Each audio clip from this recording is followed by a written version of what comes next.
पुराने समय की बात है। राजा विक्रमजीत अपने न्याय और साहस के लिए जाने जाते थे। उनके दरबार में एक बूढ़ा फकीर आया। राजा ने उस फकीर का बहुत सम्मान किया। जाते समय फकीर ने राजा को एक साधारण सी दिखने वाली लोहे की अंगूठी दी और कहा, महाराज, इस अंगूठी के पत्थर के नीचे एक छोटा सा कागज छिपा है। इसे आप तभी पढ़ना जब आपको लगे कि अब आप चारों तरफ से घिर चुके हैं और आपके पास बचने का कोई रास्ता नहीं बचा है। राजा ने उस अंगूठी को पहन लिया और फकीर की बात को गांठ बांध ली। कुछ सालों बाद पड़ोसी राज्य के एक क्रूर राजा ने आधी रात को अचानक हमला कर दिया। राजा विक्रमजीत की सेना बहादुर थी, लेकिन गद्दारी के कारण वे हार गए। राजा अपने कुछ वफादार सैनिकों के साथ घने जंगलों की तरफ भागे।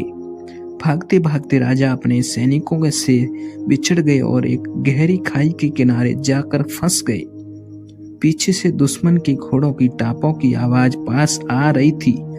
राजा को लगा कि अब या तो वे दुश्मन के हाथों मारे जाएंगे या खाई में कूदकर अपनी जान दे देंगे। उन्हें लगा कि अब सब कुछ खत्म हो गया है।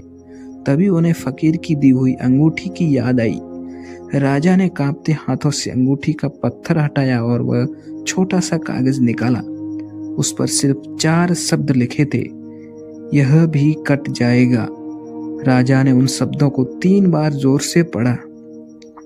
अचानक उनके मन का डर गायब हो गया और उन्हें एक अजीब सी शांति महसूस हुई।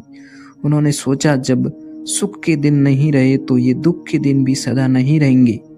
वे चुपचाप एक झाड़ी के पीछे छिप गए।